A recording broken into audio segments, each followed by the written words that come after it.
Mi propio hijo me golpeó en plena boda de mi nieta porque me negué a firmarle documentos que me despojarían de mi empresa de $900,000. Pero lo que mi nieta reveló después dejó a todos en shock total. Si no te suscribes ahora, te vas a arrepentir de perderte el final de esta historia. Nunca pensé que la traición más brutal de mi vida llegaría envuelta en el dulce perfume de las rosas de la boda de mi nieta Isabela. A mis 68 años, creía haber visto todo lo que la vida podía ofrecerme. Construí un imperio desde la nada, enterré a mi esposa después de 40 años de matrimonio y dediqué cada fibra de mi ser a asegurar el futuro de mi familia. Pero esa tarde de sábado, mientras buscaba un lugar tranquilo para escapar del bullicio de la celebración, descubrí que mi propia sangre había estado tramando mi destrucción durante meses. Había entrado al estudio de la casa de campo donde se celebraba la boda, buscando un momento de paz. Las risas y la música se filtraban débilmente a través de las gruesas paredes de roble cuando escuché voces familiares provenientes del jardín justo al otro lado de la ventana entreabierta. Era mi hijo Ricardo, de 45 años, hablando con alguien por teléfono. Su voz tenía esa tonalidad fría y calculadora que solo usaba cuando discutía negocios importantes. «No, escúchame bien», decía con una urgencia que me heló la sangre. «El viejo está cada vez más terco. Ayer mismo me gritó cuando le sugerí que me diera poder notarial para ayudarlo con los papeleos. Dice que todavía está perfectamente capaz de manejar sus asuntos. Necesitamos acelerar el proceso». Me quedé paralizado. ¿El viejo? ¿Así se refería a mí cuando creía que nadie lo escuchaba? «Ya conseguimos las evaluaciones médicas que necesitamos», continuó. «El doctor Hernández cooperó perfectamente después de que le expliqué la situación. Firmó los reportes sobre su deterioro cognitivo gradual sin siquiera examinarlo. Costó $50,000, pero valió cada centavo. Sentí como si me hubieran clavado un puñal en el pecho». El doctor Hernández había sido médico de la familia durante 15 años. Lo había ayudado a establecer su clínica privada con un préstamo personal cuando los bancos le negaron el financiamiento. Y ahora había falsificado reportes médicos sobre mi salud mental a cambio de dinero. «Isabela está cumpliendo su parte perfectamente», siguió Ricardo. «Ha estado documentando cada vez que papá se olvida de algo o actúa confundido. Por supuesto, ella misma lo está confundiendo a propósito, cambiando citas de lugar, escondiendo documentos, ese tipo de cosas. Es muy inteligente, mi hija». El mundo se tambaló bajo mis pies. Isabela, mi nieta querida, la luz de mis ojos. La niña a quien había criado prácticamente solo después de que su madre muriera cuando ella tenía 8 años. La niña que me decía «abuelo» con tanto amor, que me abrazaba y me juraba que siempre cuidaría de mí. Ella estaba saboteando mi vida diaria para crear evidencia falsa de mi incapacidad mental. «El plan es simple», continuó Ricardo, con una frialdad que me erizó la piel. «Una vez que tengamos la declaración de incapacidad, podemos transferir todo a mi nombre temporalmente para proteger los activos. Después, bueno, un asilo de lujo resolvería el problema permanentemente. Él nunca sabría la diferencia si realmente está perdiendo la cabeza, ¿verdad?». Mis piernas casi cedieron. Un asilo. Querían encerrarme en un asilo después de robarme todo lo que había construido en 45 años de trabajo incansable.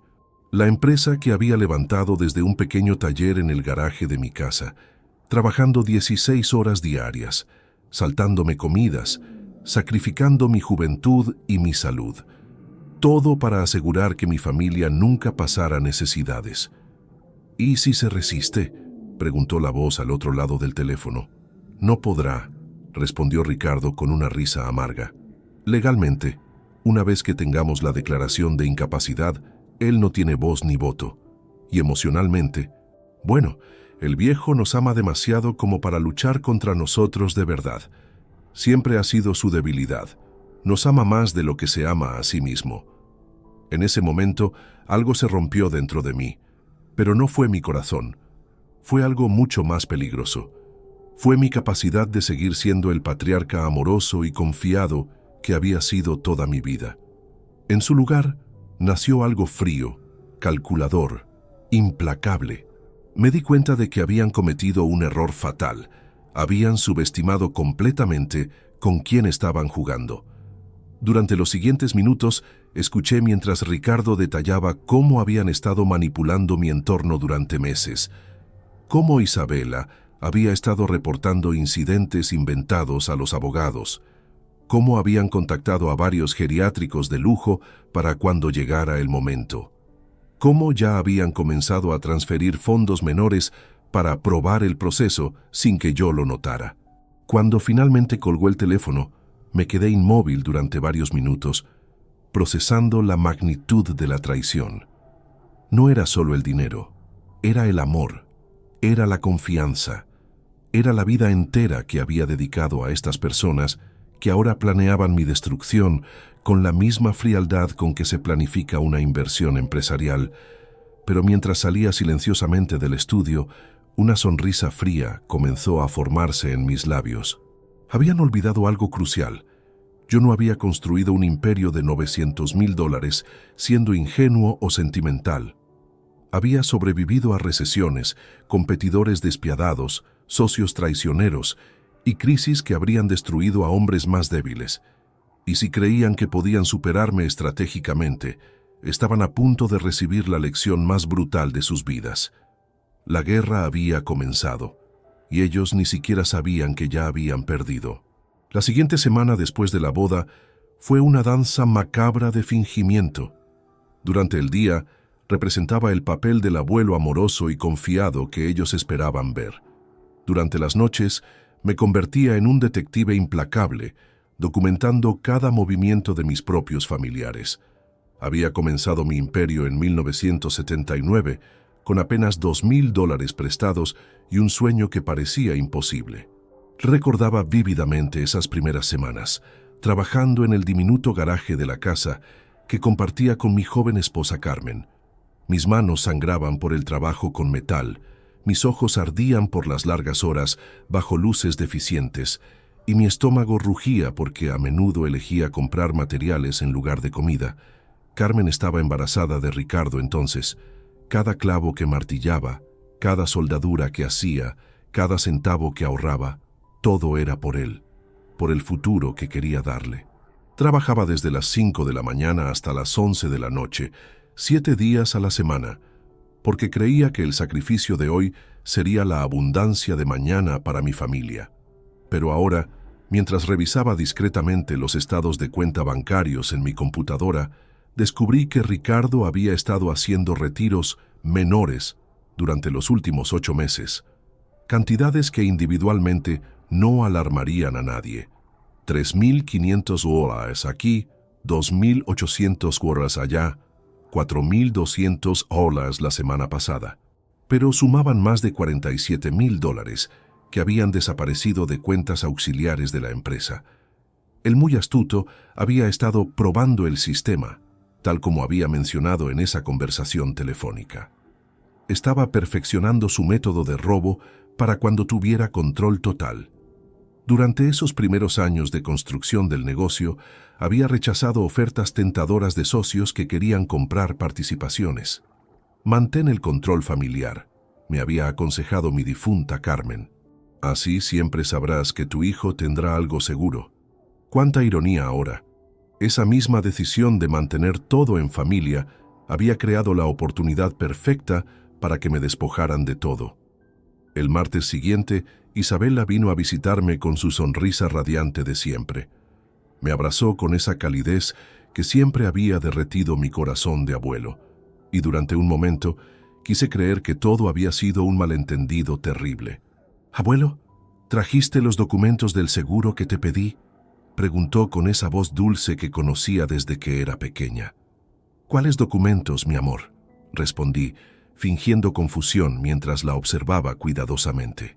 Sus ojos se iluminaron con una chispa que no había notado antes. Satisfacción. Estaba satisfecha de que yo pareciera confundido nuevamente. «Los que hablamos ayer, ¿recuerdas? Dijiste que los traerías para revisar las beneficiarias». Su voz mantenía esa dulzura, pero ahora podía detectar la manipulación debajo. Por supuesto, nunca habíamos hablado de ningún documento del seguro, pero ella estaba creando otra evidencia de mi supuesto deterioro mental para agregar a su archivo de incidentes inventados. Ah, sí, claro, mentí fingiendo recordar súbitamente. Los dejé en la oficina, los traeré mañana. No te preocupes, abuelo, dijo con una sonrisa que ahora reconocía como completamente falsa. A todos nos pasa que se nos olvidan las cosas a veces. Después de que se fue, me senté en mi estudio, rodeado por las fotografías de décadas de logros familiares. Isabella graduándose de la universidad que yo había pagado completamente. Ricardo recibiendo las llaves de su primera casa que yo había financiado como regalo de bodas. Vacaciones familiares en Europa, automóviles nuevos, tratamientos médicos costosos cuando Carmen enfermó. Todo pagado con el sudor de mis décadas de trabajo. Había sacrificado mi juventud, mi salud, mis propios sueños, todo por ellos. Había trabajado durante las Navidades para que ellos pudieran tener regalos abundantes. Había cancelado mis pocas aficiones para reinvertir cada peso en el crecimiento de la empresa, que algún día sería su herencia. Y ahora descubría que mientras yo recordaba esos sacrificios con orgullo paternal, ellos los veían simplemente como su derecho natural. Peor aún, estaban impacientes por reclamar todo sin esperar a que yo muriera naturalmente. Esa noche, instalé discretamente cámaras de seguridad adicionales en mi casa y oficina. Si iban a documentar mi supuesto deterioro, yo documentaría su traición real. Contraté también a un investigador privado con referencias impecables. Si ellos tenían abogados trabajando en mi contra, yo tendría profesionales trabajando para proteger lo que había construido. El miércoles, mientras organizaba mis archivos financieros, encontré algo que me congeló la sangre. Una serie de consultas recientes a mi contador sobre planificación sucesoria de emergencia y transferencias por incapacidad. Consultas que yo nunca había autorizado, pero que habían sido hechas por Ricardo usando su poder limitado como vicepresidente de la empresa. Mi propio contador, el hombre que había manejado mis finanzas durante 15 años, estaba proporcionando información confidencial a mi hijo para facilitar mi despojo. Otro profesional de confianza que había sido comprado o manipulado, pero cada traición descubierta solo alimentaba mi determinación creciente. Ellos veían a un anciano vulnerable. Yo sabía que era un estratega experimentado que había sobrevivido y prosperado en un mundo de negocios brutal durante casi 5 décadas. Habían confundido mi amor paternal con debilidad. Habían interpretado mi generosidad como ingenuidad. Error fatal. Esa semana también descubrí que habían estado investigando asilos de lujo, específicamente aquellos especializados en pacientes con demencia temprana. Habían visitado 3 instalaciones, según pude verificar discretamente. No solo planeaban robarme, planeaban encerrarme donde nunca pudiera recuperar mi libertad o mi patrimonio. El viernes por la noche, mientras ellos creían que dormía, estaba en mi estudio preparando mi contraofensiva. Había documentado cada robo menor, cada consulta no autorizada, cada evidencia de su conspiración. Tenía grabaciones, fotografías, testimonios de testigos que había comenzado a cultivar discretamente. Pero lo más importante, había comenzado a mover mis activos más valiosos a cuentas y estructuras legales completamente nuevas, todas inaccesibles para ellos, incluso si conseguían su declaración de incapacidad fraudulenta. La guerra había escalado, y mientras ellos seguían subestimando al viejo confundido, yo estaba construyendo una maquinaria de destrucción que los aniquilaría completamente. Sonreí en la oscuridad de mi estudio. Muy pronto aprenderían la diferencia entre experiencia y ambición juvenil. Los recuerdos más dolorosos llegaban durante las madrugadas, cuando el silencio de la casa amplificaba cada sonido de mi investigación clandestina. Mientras revisaba los archivos que había obtenido sobre las evaluaciones médicas fraudulentas, no podía evitar recordar los años, cuando Ricardo era apenas un niño de 5 años, corriendo por el taller mientras yo soldaba piezas metálicas para completar pedidos urgentes.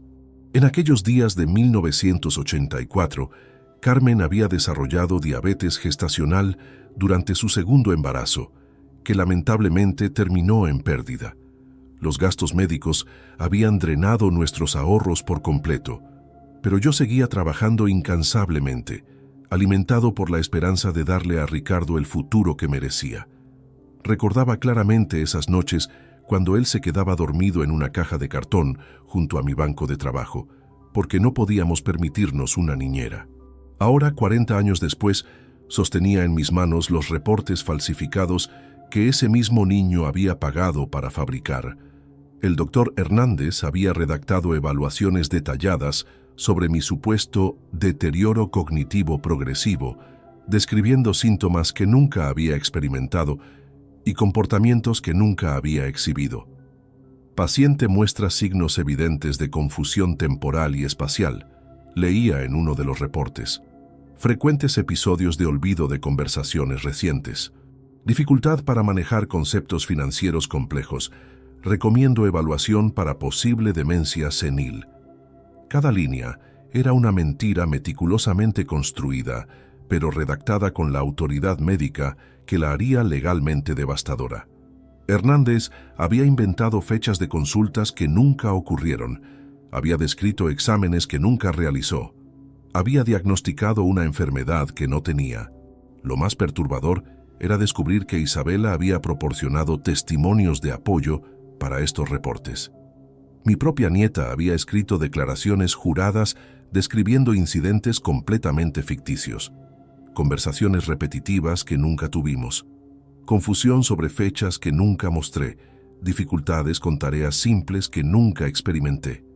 Su escritura era elegante, persuasiva, completamente convincente. La había educado bien, demasiado bien aparentemente. Había financiado sus estudios de comunicación en la universidad privada más prestigiosa del país, pensando que esas habilidades la ayudarían a tener éxito en la vida.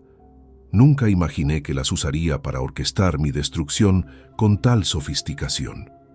Durante esos años formativos de los 80, había trabajado contratos de soldadura industrial que requerían levantarme a las 4 de la madrugada para llegar a sitios de construcción lejanos. Carmen empacaba mi almuerzo en una lonchera dañada que había comprado de segunda mano, siempre incluyendo una nota amorosa que guardaba en mi bolsillo durante las largas jornadas laborales. Para el mejor papá del mundo, escribía.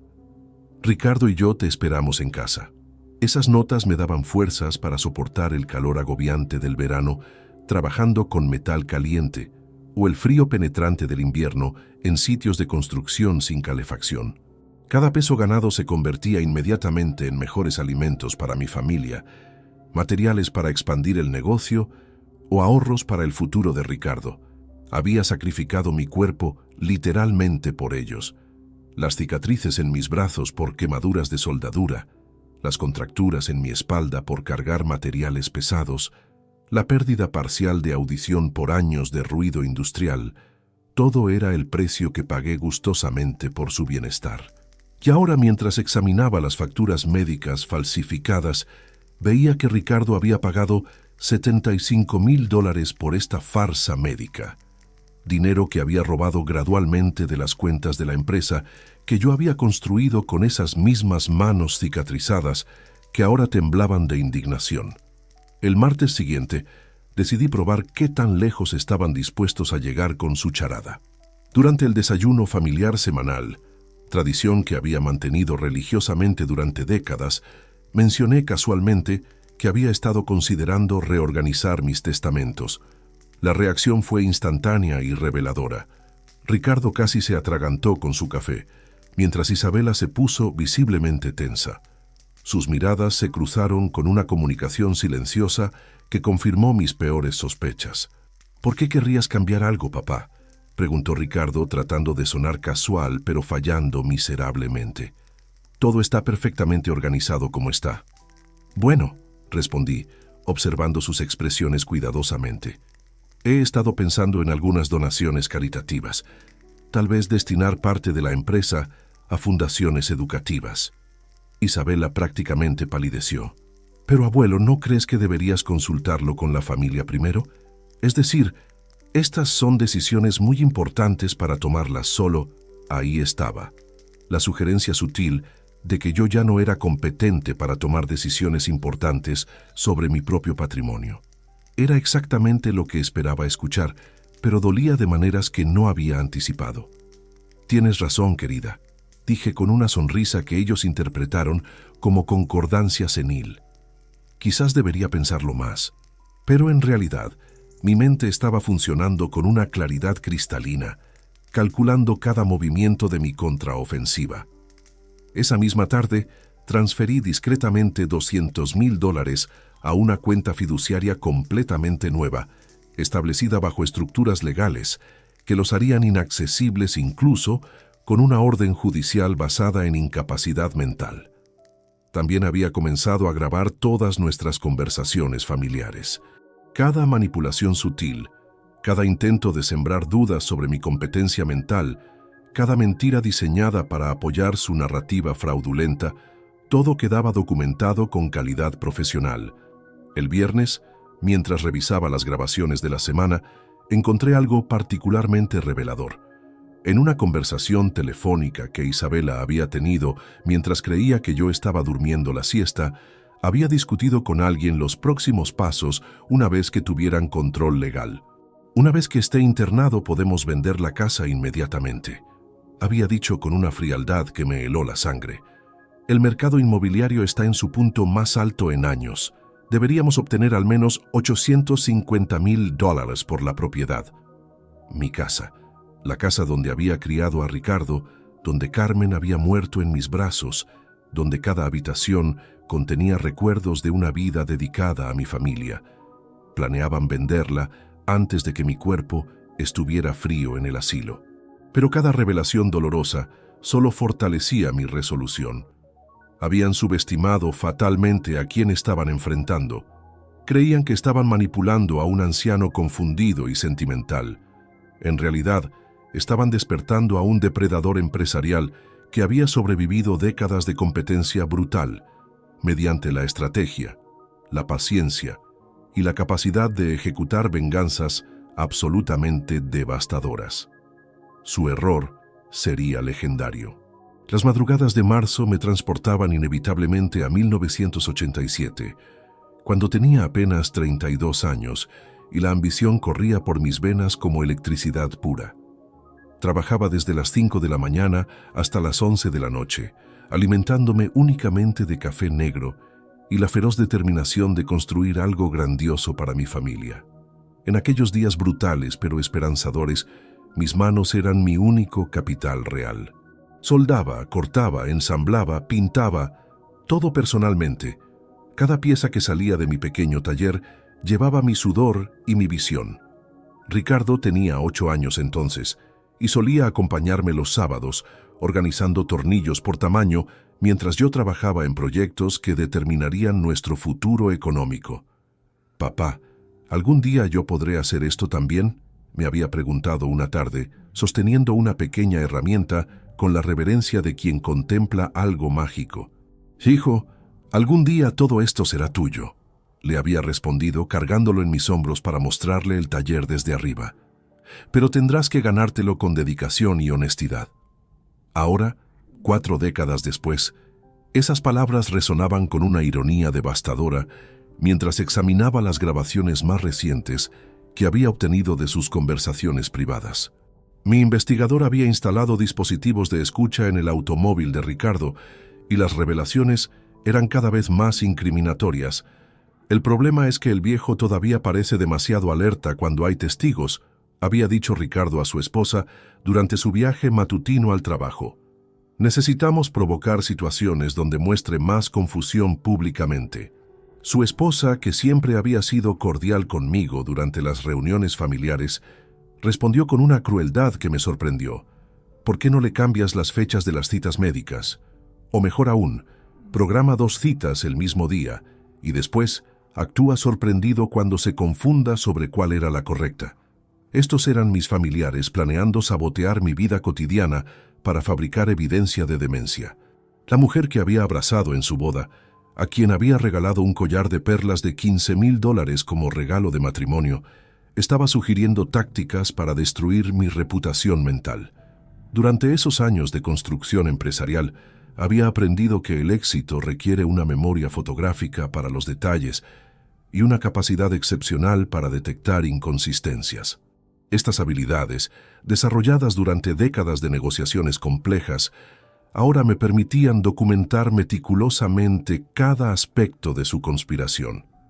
Había comenzado a llevar un registro horario de mis actividades diarias, fotografiando documentos importantes, grabando conversaciones telefónicas empresariales y manteniendo un diario detallado de mi estado mental y físico. Si querían jugar el juego de la competencia mental, tendría evidencia abrumadora de mi lucidez absoluta. El miércoles siguiente, Isabela llegó con una propuesta aparentemente inocente. «Abuelo, ¿te gustaría que te ayude a organizar tus medicamentos? He notado que a veces te confundes con las dosis». Por supuesto, nunca me había confundido con mis medicamentos.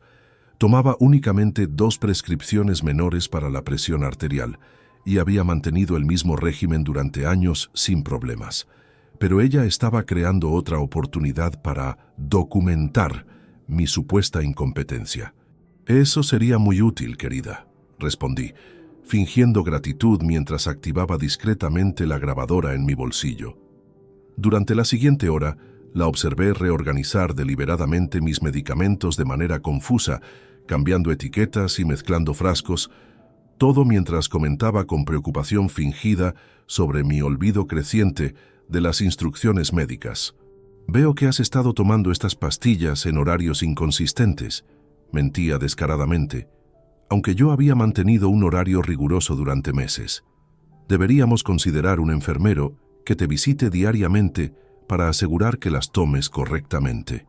Un enfermero, otro testigo potencial para sus archivos de evidencia de mi incapacidad. Cada sugerencia aparentemente bondadosa era en realidad otro paso hacia mi encarcelamiento legal y físico. Esa noche, mientras transcribía las grabaciones del día, recordé vívidamente las lecciones que había aprendido durante la recesión de 1991, cuando competidores despiadados habían intentado apropiarse de mis contratos más lucrativos mediante tácticas sucias. Había sobrevivido y prosperado en ese ambiente hostil, desarrollando una paciencia estratégica que mis enemigos siempre subestimaban. Dejaba que revelaran completamente sus planes antes de actuar. Permitía que se sintieran seguros, confiados, incluso triunfantes, mientras yo acumulaba evidencia devastadora que los destruiría cuando llegara el momento perfecto. El viernes, durante otra llamada interceptada, Ricardo discutía los detalles finales con su abogado. «Una vez que tengamos la declaración de incapacidad, ¿cuánto tiempo necesitaremos para transferir los activos principales? Con la documentación médica que han proporcionado, deberíamos poder completar las transferencias en 72 horas», respondió el abogado. «Después de eso, él legalmente no podrá revertir nada, incluso si recuperara la competencia mental». 72 horas. Habían calculado exactamente cuánto tiempo necesitarían para robar el trabajo de mi vida entera. La precisión de su plan era casi admirable, excepto por un detalle fatal. Habían subestimado completamente la capacidad de su víctima. Mientras ellos planeaban mi despojo en 72 horas, yo había estado preparando su aniquilación durante semanas. Tenía evidencia de fraude médico, conspiración, malversación de fondos y manipulación de ancianos. Tenía grabaciones, documentos, testigos y transferencias de activos que los dejarían completamente indefensos. Pero lo más importante, tenía la paciencia para esperar el momento perfecto para revelar todo. Y ese momento sería tan público, tan humillante, tan devastador, que nunca se recuperarían del impacto. La boda de Isabela se acercaba, y con ella la oportunidad perfecta para ejecutar la lección más brutal de sus vidas. Sonreí en la oscuridad de mi estudio, rodeado por décadas de fotografías familiares que ahora parecían testimonios de mi ingenuidad pasada. Muy pronto, esas mismas personas aprenderían por qué nunca se debe subestimar a alguien que construyó un imperio desde cero. Los documentos del asilo llegaron por correo certificado un martes gris de abril, dirigidos a Ricardo, pero entregados erróneamente a mi buzón. El destino, parecía, tenía un sentido del humor perverso. Mientras sostenía el sobre Manila entre mis manos temblorosas, no de edad, sino de furia contenida, recordé vívidamente el día que sostuve por primera vez el diploma universitario de mi hijo. Era 1998 y Ricardo había terminado su carrera en administración de empresas con honores. Yo había trabajado turnos dobles durante 5 años consecutivos para pagar esa educación privada prestigiosa, vendiendo incluso mi motocicleta clásica que había restaurado como hobby personal. Carmen había llorado de orgullo en la ceremonia de graduación, susurrando: «Nuestro muchacho tendrá oportunidades que nosotros nunca tuvimos». Había invertido $180,000 en su educación, no solo en colegiaturas, sino en vivienda, automóvil, gastos personales y hasta un viaje de estudios a Europa que consideraba esencial para su formación internacional. Cada cheque lo firmaba con la satisfacción de estar construyendo el futuro de mi heredero. Ahora, 26 años después, esa educación costosa se había convertido en las herramientas sofisticadas que estaba usando para planear mi destrucción. Los documentos del asilo Jardines del Atardecer eran meticulosos, profesionales, devastadoramente detallados. Ricardo había solicitado informes sobre cuidado especializado para demencia progresiva y programas de seguridad para pacientes con tendencias a la fuga. Tendencias a la fuga, como si fuera un criminal que necesitara ser contenido tras rejas doradas. El costo mensual era de $8,500, pagaderos desde los activos del paciente bajo administración familiar. Por supuesto, él se había asegurado de que yo financiara mi propia prisión. La eficiencia de su maldad era casi artística. Durante esas décadas de sacrificio paternal, había enseñado a Ricardo principios que creía fundamentales: honestidad, lealtad familiar, respeto por los mayores. Los domingos por la mañana, después de misa, solíamos caminar por el parque mientras yo le explicaba conceptos de negocio, ética empresarial y responsabilidad social. «Hijo, el dinero viene y va», le había dicho en una de esas caminatas cuando él tenía 15 años. «Pero la reputación y la integridad son lo único que realmente te define como hombre». Sus ojos brillaban con lo que yo interpretaba como admiración y respeto. Ahora me daba cuenta de que probablemente había estado calculando cuándo podría apropiarse de mí, dinero que viene y va, sin preocuparse por la integridad que yo consideraba tan importante. El viernes siguiente, durante otra de nuestras cenas familiares semanales, Ricardo mencionó casualmente su preocupación por mi bienestar. Su actuación había mejorado considerablemente con la práctica. «Papá, María y yo hemos estado discutiendo sobre tu seguridad aquí en la casa», comenzó, usando el nombre de su esposa para dar peso colectivo a su manipulación. «Esta casa es demasiado grande para una persona sola. Las escaleras podrían ser peligrosas si tienes un episodio de confusión». Un episodio de confusión. Habían desarrollado todo un vocabulario eufemístico para describir la demencia que yo supuestamente padecía. Además, continuó Isabela, apoyando perfectamente la narrativa de su padre, hemos encontrado algunas opciones de vivienda asistida realmente hermosas. Lugares donde tendrías compañía constante y cuidado médico especializado. Vivienda asistida. Otro eufemismo elegante para prisión geriátrica. Podrías mantener tu independencia, mintió Ricardo descaradamente, pero con la tranquilidad de saber que hay profesionales disponibles las 24 horas. Les seguí el juego con una actuación digna de premios. Bueno, supongo que podría considerar visitar algunos lugares solo para ver las opciones. Sus rostros se iluminaron con una satisfacción apenas contenida. Habían interpretado mi cooperación fingida como evidencia de que mi resistencia se estaba debilitando. En realidad, acababa de darles la cuerda suficiente para ahorcarse públicamente. Esa noche, mientras revisaba las grabaciones del día, encontré algo que me llenó de una determinación helada. En una conversación telefónica después de la cena, Ricardo había celebrado con alguien lo que consideraba un progreso significativo. El viejo está empezando a ceder, había dicho con una alegría que me revolvió el estómago.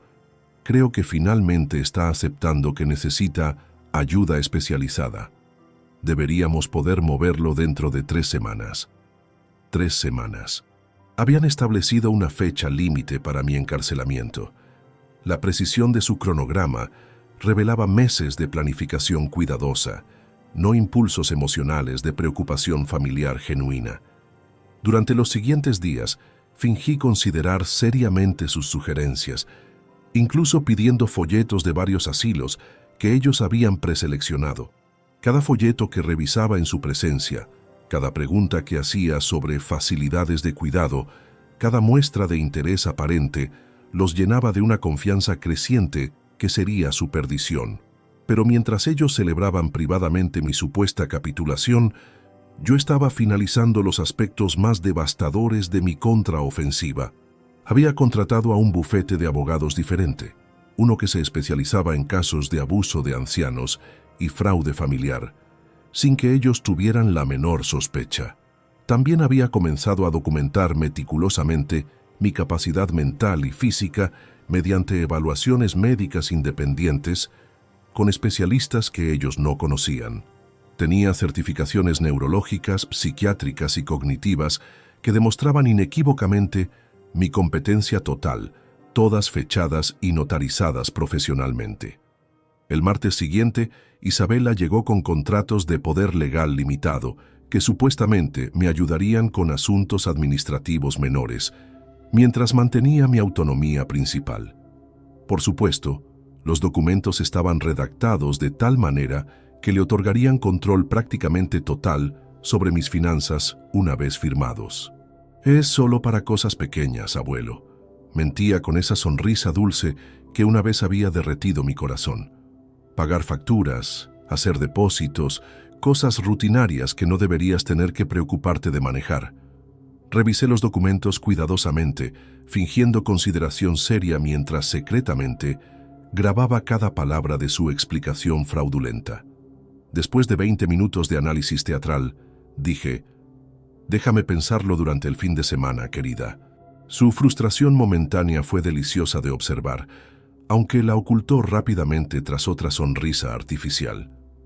Esa noche, solo en mi estudio, sonreí con una satisfacción feroz mientras organizaba las últimas piezas de mi venganza perfecta.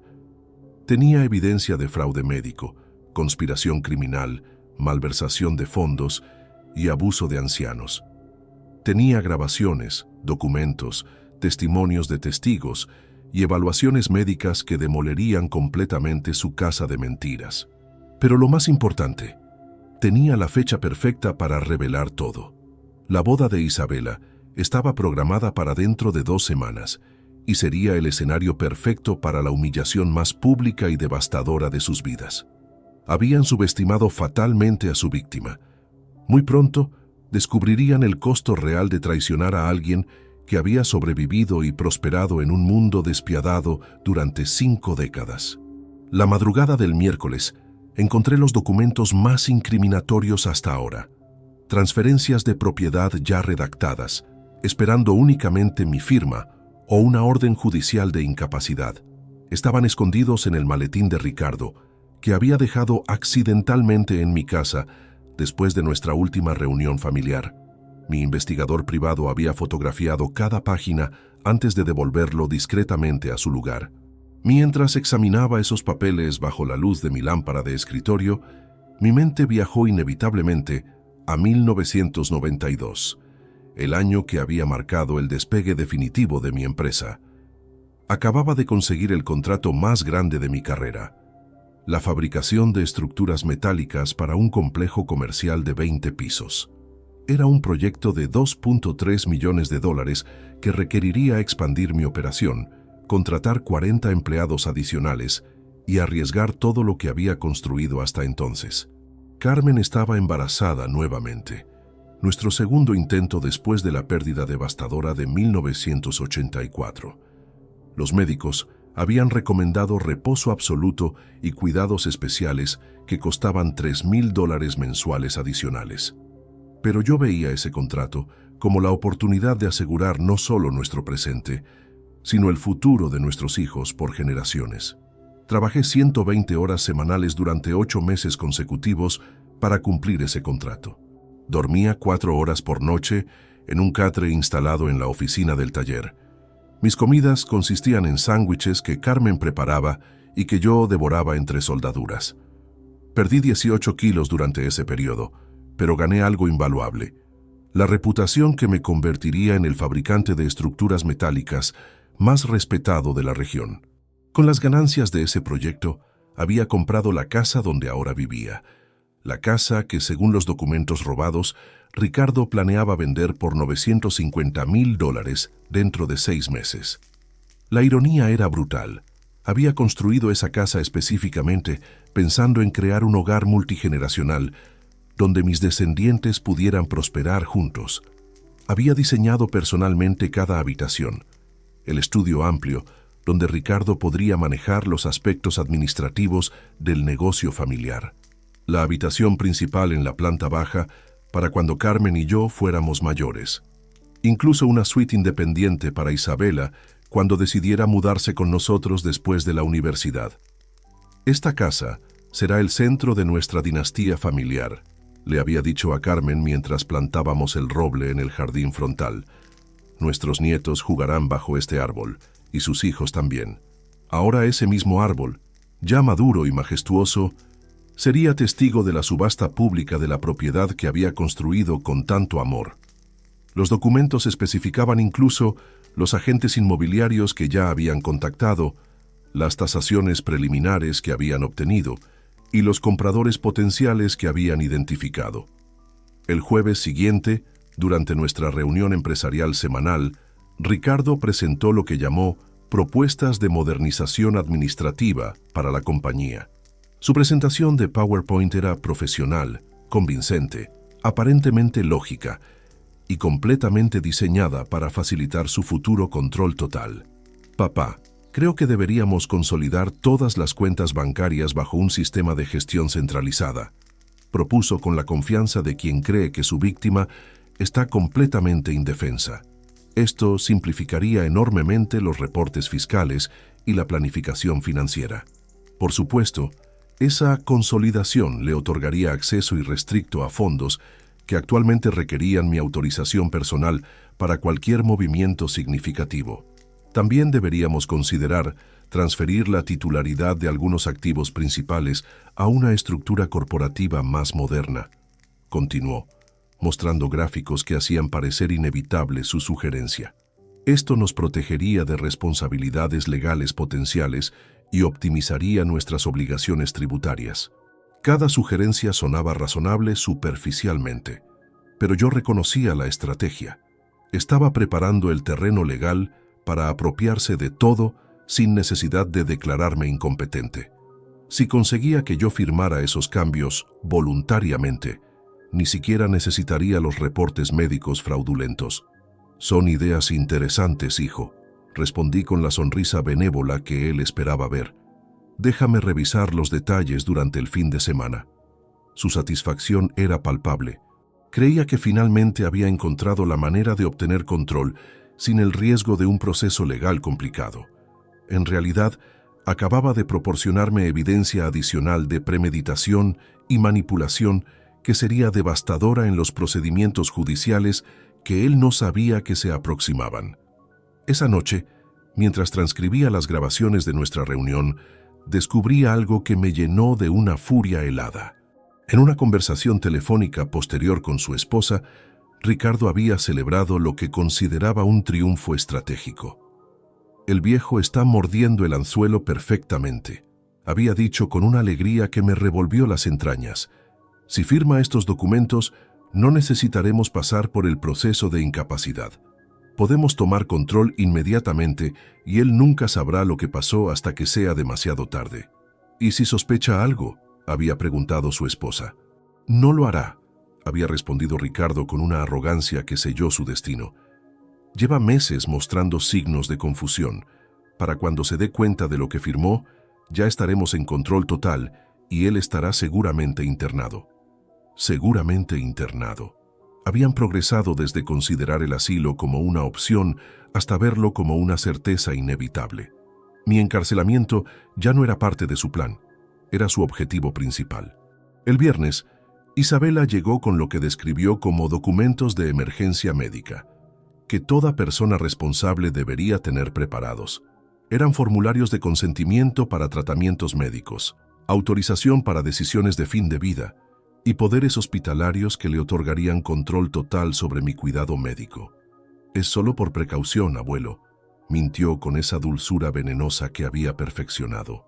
Si alguna vez tuvieras una emergencia médica y no pudieras comunicar tus deseos, queremos asegurarnos de que respetemos exactamente lo que tú querrías. Revisé cuidadosamente cada documento, notando cómo estaban redactados para permitir prácticamente cualquier decisión médica, incluyendo sedación prolongada, aislamiento terapéutico y tratamientos psiquiátricos involuntarios. Con estos papeles firmados, podrían mantenerme drogado y silenciado indefinidamente. Son muy completos, comenté, fingiendo impresión por su previsión responsable. Déjame consultarlo con mi médico personal antes de firmar algo tan importante. Su frustración momentánea fue deliciosa, aunque la disfrazó rápidamente con una sonrisa comprensiva. Por supuesto, abuelo, tómate todo el tiempo que necesites. Pero por dentro, yo sabía que su paciencia se estaba agotando. Los preparativos para la boda avanzaban y con ellos su cronograma para mi destrucción. Habían invertido demasiado tiempo, dinero y energía emocional en su conspiración como para permitir que se prolongara indefinidamente. Esa noche, en la soledad de mi estudio, sonreí con una satisfacción feroz mientras organizaba las últimas evidencias de su traición. Tenía documentos que probaban fraude médico, conspiración criminal, intento de robo, malversación de fondos y planificación de secuestro legal. Tenía grabaciones de audio que demolerían sus reputaciones para siempre. Tenía testimonios de testigos que confirmarían cada aspecto de mi contranarrativa. Pero lo más devastador de todo, tenía el elemento sorpresa absoluto. Mientras ellos contaban los días hacia mi supuesta capitulación, yo contaba las horas hacia su aniquilación total. La boda de Isabela sería el escenario perfecto para la revelación más humillante y destructiva de sus vidas. Habían elegido celebrar su unión en el mismo lugar donde celebrarían su propia destrucción. El domingo por la mañana, mientras fingía leer el periódico en mi sillón favorito, observé discretamente cómo Isabela reorganizaba mi sala de estar con la excusa de hacer el espacio más seguro para ti, abuelo. En realidad, estaba reposicionando estratégicamente algunos objetos para crear lo que parecían riesgos de tropiezo, que después podría documentar como evidencia de mis supuestas dificultades motoras. La ironía me partía el alma. Recordaba vívidamente cuando esa misma niña tenía 7 años y había llegado a mi casa llorando porque unos compañeros de clase se habían burlado de sus zapatos gastados. Carmen había muerto apenas un año antes, y yo estaba luchando simultáneamente contra la depresión devastadora y la responsabilidad de criar sola a una nieta huérfana de madre. «No te preocupes, princesa», le había susurrado esa noche mientras la consolaba. «Mañana iremos a comprar los zapatos más hermosos de toda la ciudad». Había gastado $300 en zapatos escolares para una niña de 7 años. Dinero que representaba casi una semana completa de trabajo en aquellos tiempos más difíciles. Pero su sonrisa radiante cuando se los probó había valido cada centavo. La había cargado en mis hombros por toda la tienda, prometiéndole que nunca más tendría que sentirse menos que cualquier otro niño. «Eres mi tesoro más preciado», le había dicho mientras la acostaba esa noche. «Haría cualquier cosa por verte feliz». Ahora, 30 años después, esa misma niña estaba usando esas memorias de amor incondicional como herramientas para destruir mi libertad. Cada gesto de preocupación era en realidad una maniobra calculada en su estrategia de documentación. «Abuelo, he notado que dejas las luces encendidas con frecuencia», comentó mientras ajustaba una lámpara de mesa para que quedara en una posición precaria. Ayer encontré 3 habitaciones iluminadas sin que estuvieras en ninguna de ellas. Por supuesto, era otra mentira fabricada. Yo había desarrollado hábitos meticulosos de conservación energética durante décadas, de construir un negocio desde cero. Jamás desperdiciaba electricidad. Pero ella estaba creando otra entrada en su archivo de comportamientos preocupantes del abuelo. También, continuó con esa voz dulcemente venenosa que había perfeccionado, creo que deberíamos instalar algunas cámaras de seguridad en las áreas principales de la casa. No para vigilarte, mintió descaradamente, sino para tu protección en caso de emergencias. Cámaras de seguridad. Querían monitorear cada uno de mis movimientos las 24 horas del día, presumiblemente para documentar episodios que podrían usar como evidencia legal. La sofisticación de su plan era casi admirable en su maldad pura. Durante las siguientes horas, la observé implementar lo que solo podía describir como sabotaje doméstico sistemático. Aflojó ligeramente una pata de mi mesa de comedor favorita para que se tambaleara cuando la usara. Reorganizó los libros en mi biblioteca personal para que pareciera desorganización mental. Incluso cambió sutilmente la configuración de mi televisor para que pareciera que yo había estado confundido con la tecnología. Cada acción destructiva era ejecutada con la precisión de una profesional, mientras mantenía una conversación aparentemente amorosa sobre planes familiares y su próxima boda. La dualidad era psicológicamente devastadora: destruir mi entorno mientras profesaba amor y preocupación. El martes siguiente, Ricardo llegó con lo que describió como un especialista en seguridad domiciliaria, un hombre corpulento llamado Miguel, que supuestamente evaluaría riesgos potenciales en mi hogar. Por supuesto, era en realidad otro actor en su teatro de manipulación. Señor. Eduardo, dijo Miguel con una seriedad profesional perfectamente calibrada. He identificado varios aspectos de su hogar que podrían representar riesgos para alguien en su situación particular. Mi situación particular. Incluso este desconocido había sido brifeado sobre mi supuesta condición mental deteriorada. Durante las siguientes 2 horas, Miguel documentó meticulosamente cada aspecto de mi casa que podría ser interpretado como peligroso para una persona con demencia. Escaleras que había subido sin problemas durante 15 años. Alfombras que nunca me habían causado tropiezos. Incluso, mi propia biblioteca personal fue catalogada como riesgo de objetos pesados cayendo. Recomiendo encarecidamente la instalación de barras de seguridad, alfombras antideslizantes y supervisión regular, dictó para su reporte oficial. Esta residencia no es apropiada para ocupación independiente por parte de alguien con deterioro cognitivo progresivo. Era exactamente lo que Ricardo había ordenado. Un reporte profesional que justificaría legalmente mi remoción forzosa de mi propio hogar.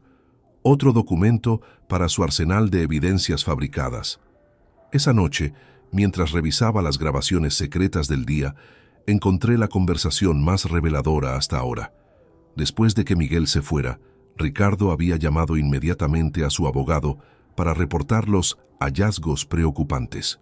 Tenemos evidencia profesional de que la casa representa riesgos inaceptables, había dicho, con una satisfacción que me heló la sangre. Miguel documentó todo perfectamente. Ahora podemos argumentar legalmente que dejarlo vivir solo constituye negligencia familiar. Perfecto, había respondido el abogado. Con los reportes médicos, las evaluaciones de seguridad domiciliaria y los testimonios familiares, tendremos un caso de incapacidad virtualmente incontestable. Virtualmente incontestable. Habían construido una red legal tan sofisticada que creían haber eliminado cualquier posibilidad de que yo pudiera defender mi libertad o mi patrimonio. Su arrogancia sería su perdición absoluta. El miércoles, Isabela llegó con lo que describió como formas de mantener contacto regular, un sistema de monitoreo médico que supuestamente me permitiría mantener independencia mientras proporcionaba tranquilidad familiar. Era un brazalete con GPS y sensores biométricos que transmitirían mi ubicación y signos vitales constantemente. Es la tecnología más avanzada disponible, abuelo, mintió con entusiasmo fingido. Si alguna vez tienes problemas de salud o te confundes sobre dónde estás, el sistema alertará automáticamente a los servicios de emergencia y a la familia. Un dispositivo de rastreo. Querían monitorear cada uno de mis movimientos como si fuera un criminal bajo arresto domiciliario. La humillación que habían planificado para mi vejez era sistemática y absoluta. Durante los días siguientes, fingí considerar seriamente todas sus sugerencias de seguridad, mientras secretamente documentaba cada aspecto de su operación de vigilancia. Tenía grabaciones de audio que demostraban la coordinación deliberada entre Ricardo, Isabela y sus colaboradores profesionales. Tenía fotografías de los sabotajes domésticos que Isabela había implementado. Tenía copias de todos los reportes falsificados que habían encargado, pero lo más devastador de todo, tenía evidencia clara de que habían convertido el amor genuino que sentían hacia mí en una herramienta para mi destrucción. Habían weaponizado décadas de confianza familiar para ejecutar el robo más sofisticado y cruel imaginable. El viernes por la noche, solo en mi estudio, contemplé las fotografías familiares que cubrían las paredes. Isabela como bebé en mis brazos. Ricardo aprendiendo a andar en bicicleta mientras yo corría a su lado. Navidades llenas de regalos que había financiado con trabajo extra. Graduaciones que había celebrado con orgullo paternal genuino. Cada imagen representaba años de amor incondicional que ellos habían decidido explotar para su beneficio material, pero también representaba algo más poderoso, la motivación absoluta para ejecutar una venganza que sería recordada por generaciones. La boda se aproximaba rápidamente, y con ella, el momento perfecto para revelar la verdad más devastadora que esta familia jamás había enfrentado. El lunes por la mañana, recibí una llamada que me congeló la sangre. Era del banco, informándome sobre una irregularidad en mi cuenta de ahorros personal, la misma cuenta donde guardaba los fondos que había destinado como regalo de bodas para Isabela. Alguien había intentado transferir $50,000 usando una autorización que llevaba mi firma falsificada. Mientras conducía hacia el banco para investigar personalmente, mi mente se transportó inevitablemente a 2015, cuando Isabela había llegado a mi oficina con lágrimas genuinas rodando por sus mejillas. Tenía 22 años y acababa de recibir la notificación de que había sido aceptada en el programa de maestría en Marketing Internacional de la Universidad de Barcelona, un sueño que había perseguido durante años. Abuelo, es la oportunidad de mi vida. Había sollozado en mis brazos. Pero cuesta $85,000 entre colegiatura, vivienda y gastos de manutención. Papá dice que es demasiado dinero para algo innecesario. Recordaba vívidamente cómo mi corazón se había partido al ver su devastación. Carmen había soñado toda su vida con viajar a España, pero nunca pudimos permitírnoslo mientras construíamos el negocio. Ver a Isabela con la oportunidad de vivir ese sueño había sido como darle a mi difunta esposa un regalo póstumo. Princesa, le había dicho mientras secaba sus lágrimas con mi pañuelo, tu educación nunca será innecesaria. Mañana mismo transferiremos el dinero completo. Había liquidado parte de mis inversiones personales para financiar esos 2 años en Barcelona. Cada mes le enviaba $2,500 adicionales para que pudiera vivir cómodamente, viajar por Europa durante los fines de semana y concentrarse completamente en sus estudios, sin preocupaciones económicas. Sus cartas desde España habían sido mi alegría durante esos años. Fotografías de museos que visitaba, restaurantes donde cenaba, viajes a Francia e Italia que había financiado sin cuestionamientos. Gracias por hacer posible mi sueño, abuelo. Escribía regularmente. Prometo usar esta educación para hacer que te sientas orgulloso toda la vida. Ahora, 10 años después, esa educación costosa se había convertido en las herramientas sofisticadas que estaba usando para orquestar mi destrucción financiera. Los conocimientos de marketing internacional que había financiado se habían transformado en estrategias de manipulación psicológica dirigidas contra mí. En el banco, el gerente me mostró la documentación del intento de transferencia fraudulento. La firma falsificada era sorprendentemente precisa. Alguien había practicado extensivamente para replicar mi rúbrica, pero había pequeños errores técnicos que revelaban el engaño a ojos expertos. ¿Tiene alguna sospecha sobre quién podría haber intentado esto?, preguntó el gerente con preocupación profesional genuina. Estoy investigando varias posibilidades, respondí, manteniendo mi expresión neutral mientras fotografiaba secretamente todos los documentos. ¿Podrían proporcionarme copias de toda la documentación relacionada? Durante el viaje de regreso a casa, llamé discretamente a mi investigador privado para reportar este nuevo desarrollo. La falsificación de documentos bancarios era un delito federal que añadiría años de prisión potencial a los cargos que ya estaba compilando contra ellos. Esa tarde, Isabela llegó para nuestra sesión de planificación de boda semanal, reuniones que había insistido en mantener para involucrar al abuelo en todos los detalles importantes. Por supuesto, ahora sabía que estas reuniones eran en realidad oportunidades para documentar mi supuesto deterioro mental mediante conversaciones confusas que ella provocaba deliberadamente. «Abuelo, ¿recordaste traer el cheque para el catering que discutimos?», preguntó con esa sonrisa radiante que una vez había iluminado mis días más oscuros. Naturalmente, nunca habíamos discutido ningún cheque para catering. Ella estaba creando otra situación donde mi olvido podría ser documentado para sus archivos legales. Pero esta vez, decidí probar qué tan lejos estaba dispuesta a llegar con sus mentiras. «Por supuesto, querida», respondí, fingiendo recordar súbitamente. «Era por 15,000 o 25,000. Mi memoria ya no es lo que era». Sus ojos se iluminaron con una codicia que me resultó físicamente repulsiva. «Eran 25,000, abuelo, para el menú premium que elegimos la semana pasada». $25,000. Había inflado instantáneamente la cantidad en $10,000 adicionales cuando creyó que yo estaba confundido sobre los números. Su avaricia había superado incluso su cautela estratégica. «Claro, tienes razón», mentí mientras activaba discretamente la grabadora en mi bolsillo. «Déjame preparar el cheque ahora mismo». Durante los siguientes 30 minutos, la observé construir una elaborada ficción sobre gastos de boda completamente inventados.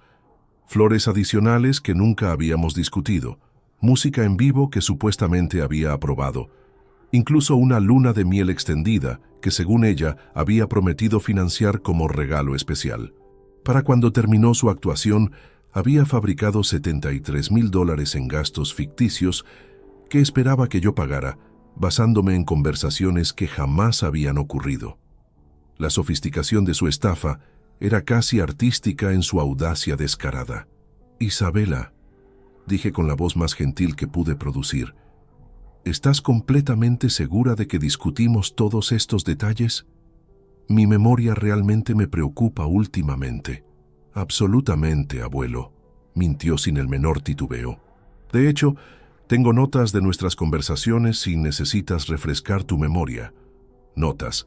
Había fabricado documentación escrita de conversaciones imaginarias para respaldar sus reclamaciones financieras fraudulentas.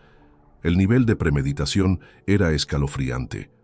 Esa noche, mientras transcribía las grabaciones del día, encontré algo que me llenó de una furia helada. En una llamada telefónica posterior, Isabela había celebrado con alguien lo que consideraba un éxito estratégico mayor. «El viejo está empezando a firmar cheques sin hacer preguntas», había dicho con una alegría que me revolvió las entrañas. «Su confusión sobre los números está empeorando rápidamente. Podríamos drenar sus cuentas líquidas mucho antes de lo planeado». «¿Cuánto crees que puedes extraer antes de la boda?», había preguntado la voz al otro lado de la línea. «Si sigo escalando gradualmente las cantidades, probablemente $200,000 durante las próximas 3 semanas», había respondido Isabela con la frialdad de un contador calculando ganancias trimestrales. «Para cuando se dé cuenta, ya estaremos en control legal total y él estará internado». $200,000. Mi propia nieta había calculado exactamente cuánto dinero podía robarme antes de ejecutar la fase final de mi encarcelamiento. La precisión de su maldad era absolutamente escalofriante. El miércoles siguiente, llegó con lo que describió como documentos de emergencia familiar, que toda persona responsable debería firmar antes de eventos importantes como bodas. Eran formularios que la nombraban beneficiaria principal de mi seguro de vida, poder total sobre mis cuentas bancarias en caso de incapacidad temporal y autorización para tomar decisiones médicas críticas. Es solo por precaución, abuelo, mintió con esa dulzura venenosa que había perfeccionado. Si algo te pasara durante la celebración de la boda, queremos asegurar que todo esté organizado según tus deseos. Revisé cuidadosamente cada documento, notando cómo estaban redactados para transferir prácticamente todos mis activos a su control inmediato una vez firmados. Con estos papeles, podría vaciar mis cuentas bancarias, vender mis propiedades y tomar control de mi empresa sin necesidad de procesos legales complicados. Son muy completos, comenté fingiendo impresión por su organización responsable. Déjame revisarlos con mi abogado antes de firmar algo tan importante. Su frustración fue momentáneamente visible antes de disfrazarla con una sonrisa comprensiva. Por supuesto, abuelo, pero recuerda que la boda es en 10 días. Necesitamos tener todo preparado antes de la ceremonia. 10 días. Había establecido una fecha límite precisa para obtener mi firma en documentos que me despojarían de todo. La urgencia artificial revelaba que su cronograma de destrucción estaba acelerándose peligrosamente. Esa noche, en la soledad de mi estudio, contemplé una fotografía de Isabela a los 15 años, el día que había ganado su primer concurso de debate escolar. Yo había estado en primera fila, aplaudiendo con orgullo paternal, mientras ella recibía su trofeo. Dedicó este premio a mi abuelo, había dicho desde el pódium, quien me enseñó que las palabras tienen poder para cambiar el mundo. Ahora, 15 años después, estaba usando ese mismo poder de las palabras para construir la prisión legal que me encerraría para siempre. Pero había olvidado algo crucial. Yo le había enseñado ese poder y conocía íntimamente sus fortalezas y debilidades. La boda se aproximaba rápidamente y con ella el momento perfecto para demostrar quién realmente había dominado el arte de usar las palabras para cambiar el mundo. El jueves por la mañana, mientras revisaba los últimos movimientos bancarios sospechosos, recibí una revelación que cambiaría completamente mi estrategia de contraataque. Mi contador personal, el mismo que había estado filtrando información confidencial a Ricardo, había cometido un error fatal. Había enviado por error a mi dirección un reporte destinado a mi hijo, detallando el plan completo para liquidar sistemáticamente todos mis activos. Mientras leía ese documento de 20 páginas, mi memoria se transportó inevitablemente a 1995, el año que había marcado la consolidación definitiva de mi imperio empresarial. Acababa de firmar un contrato de exclusividad con la constructora más grande del país, asegurando trabajo constante por los próximos 10 años. Era el momento que había estado esperando desde que soldé mi primera viga metálica en aquel garaje diminuto. Recordaba vívidamente la conversación que tuve con Carmen esa noche, mientras celebrábamos con una botella de vino barato en nuestra cocina modesta. Eduardo, me había dicho con lágrimas de felicidad en los ojos, finalmente podremos darle a Ricardo y a nuestros futuros nietos todo lo que nunca tuvimos. Había trabajado durante 15 años consecutivos sin tomar vacaciones, reinvirtiendo cada peso de ganancia en maquinaria más avanzada, contratando los mejores ingenieros disponibles, expandiendo las instalaciones hasta convertir mi pequeño taller en una operación industrial de clase mundial. Todo porque quería crear un legado que trascendiera generaciones. Esta empresa será el regalo más grande que podamos dejarles, había prometido a Carmen, mientras diseñábamos los planos para la nueva planta de producción. Nuestros descendientes nunca tendrán que luchar como nosotros luchamos. Ahora, 30 años después, ese mismo legado se había convertido en el botín que mis descendientes planeaban dividirse mientras yo aún respiraba. El reporte del contador detallaba meticulosamente cómo liquidar la empresa por partes, vender la maquinaria especializada, transferir los contratos a competidores, despedir a los empleados que había tratado como familia durante décadas. Lo más doloroso era descubrir que ya habían identificado compradores potenciales para cada división de la empresa. Ricardo había estado manteniendo conversaciones secretas con 3 compañías rivales, subastando efectivamente los diferentes aspectos de mi vida laboral al mejor postor. La división de estructuras residenciales puede venderse a Construcciones Herrera por $340,000, leía en el reporte. La maquinaria industrial tiene un valor de liquidación estimado de $180,000. Los contratos actuales pueden transferirse mediante acuerdos de no competencia por aproximadamente $150,000 adicionales. Habían reducido 40 años de mi vida a líneas numéricas en una hoja de cálculo. Cada máquina que había comprado con sacrificio personal, cada contrato que había negociado con orgullo profesional, cada innovación que había desarrollado mediante años de experimentación, todo se había convertido en commodities para su enriquecimiento rápido. Esa tarde, fingí una llamada confusa a mi banco, preguntando sobre transacciones que supuestamente no recordaba haber autorizado.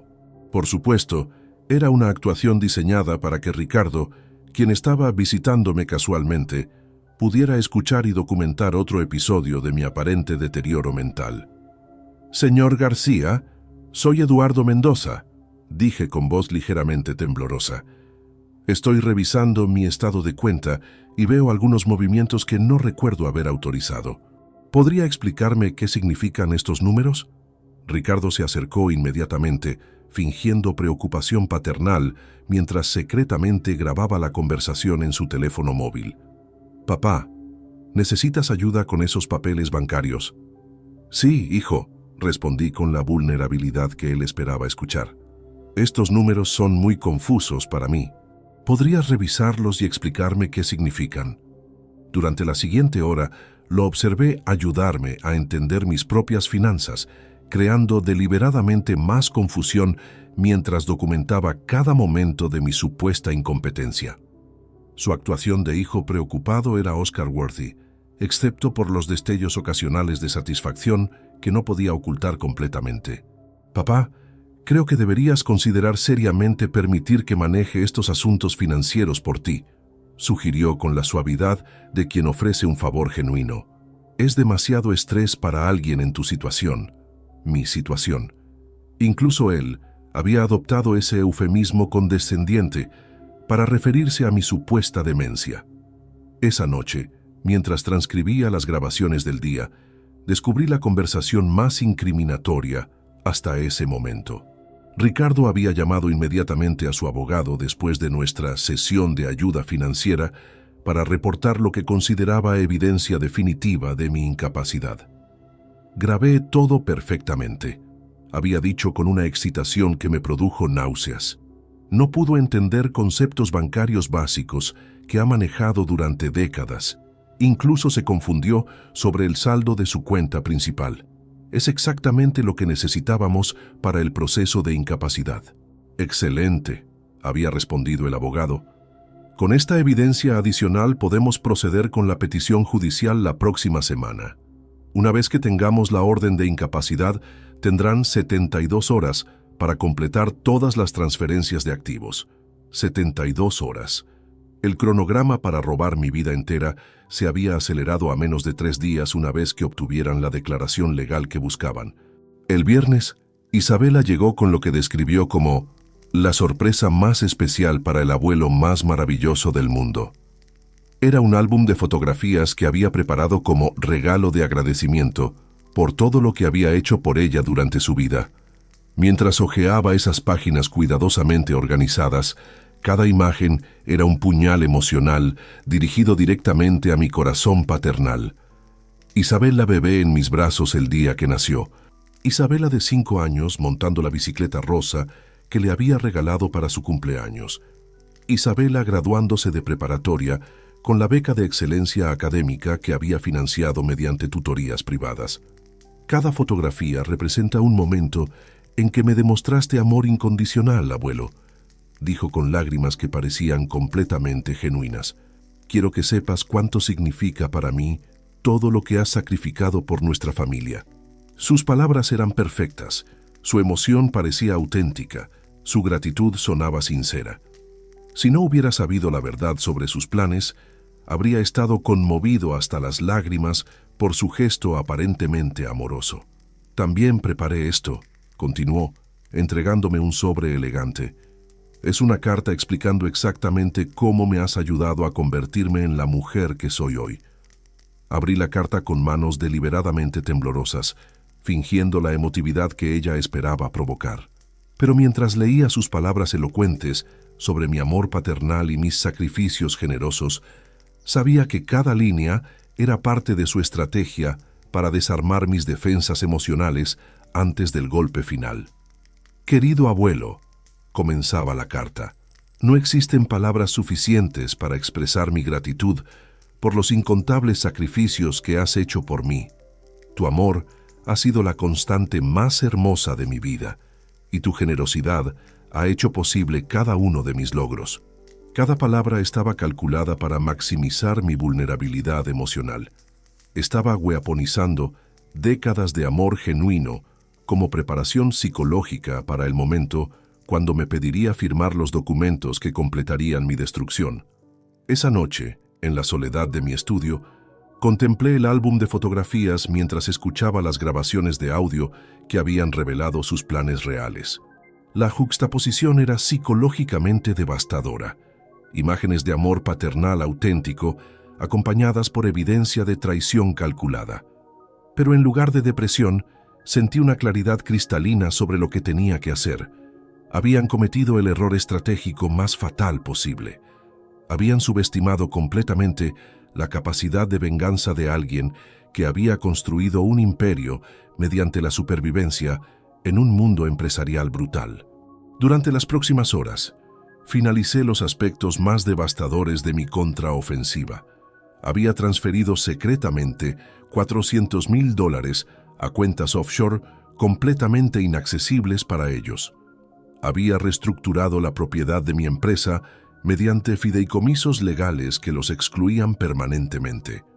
Había compilado evidencia de fraude, conspiración y abuso de ancianos que los enviaría a prisión por años. Pero lo más importante, había elegido el momento y lugar perfectos para revelar todo. La boda de Isabela en menos de una semana sería el escenario para la humillación más pública y devastadora que esta familia jamás había presenciado. Sonreí en la oscuridad, rodeado por décadas de fotografías familiares que ahora representaban testimonios de mi ingenuidad pasada.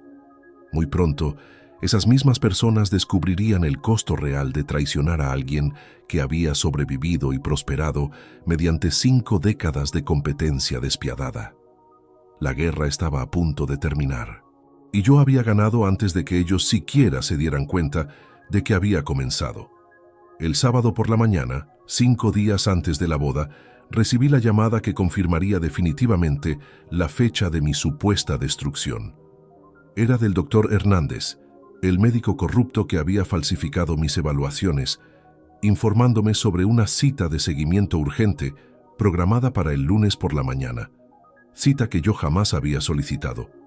«Señor Mendoza, necesitamos revisar los resultados de sus exámenes neurológicos recientes», mintió con una profesionalidad ensayada. «He detectado algunas irregularidades que requieren atención inmediata. Por supuesto, no había habido exámenes neurológicos recientes.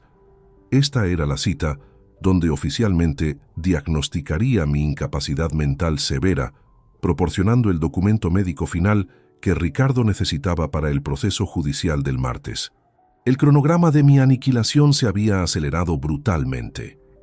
Mientras colgaba el teléfono, mi mente viajó inevitablemente a 1988, el año que había definido mi filosofía sobre la generosidad familiar.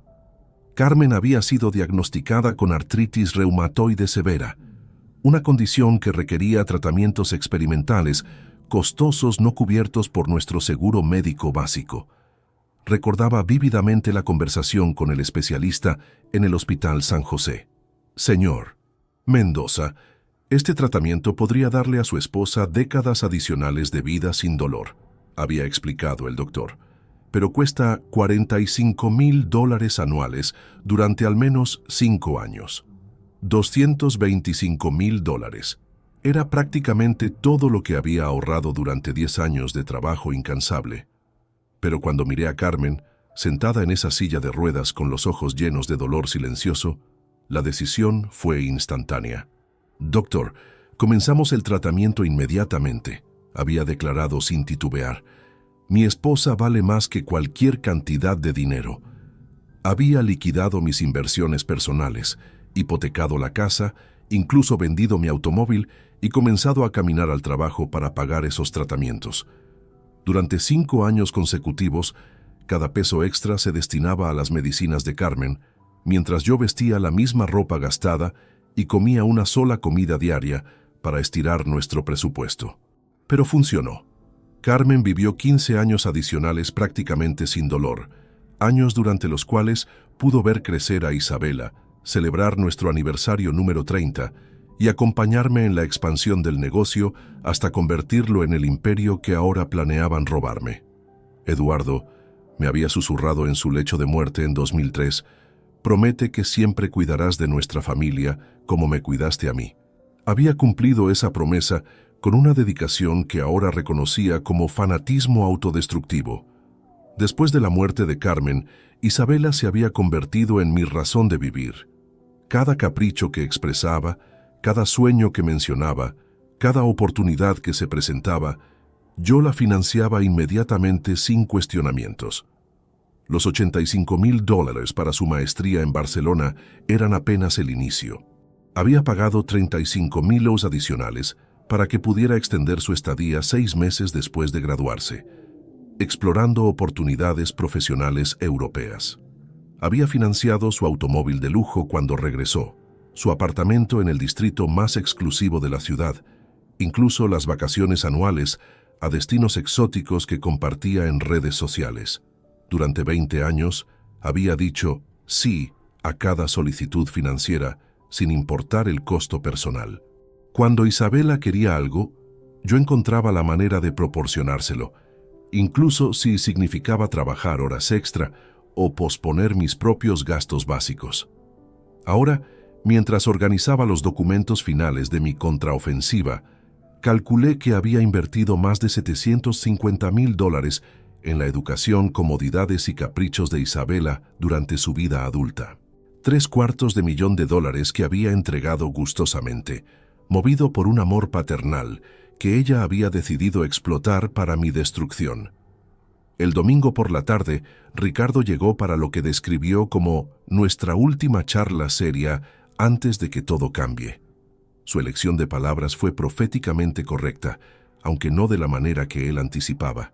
«Papá, he estado pensando mucho sobre tu futuro», comenzó con esa voz pseudo preocupada que había perfeccionado.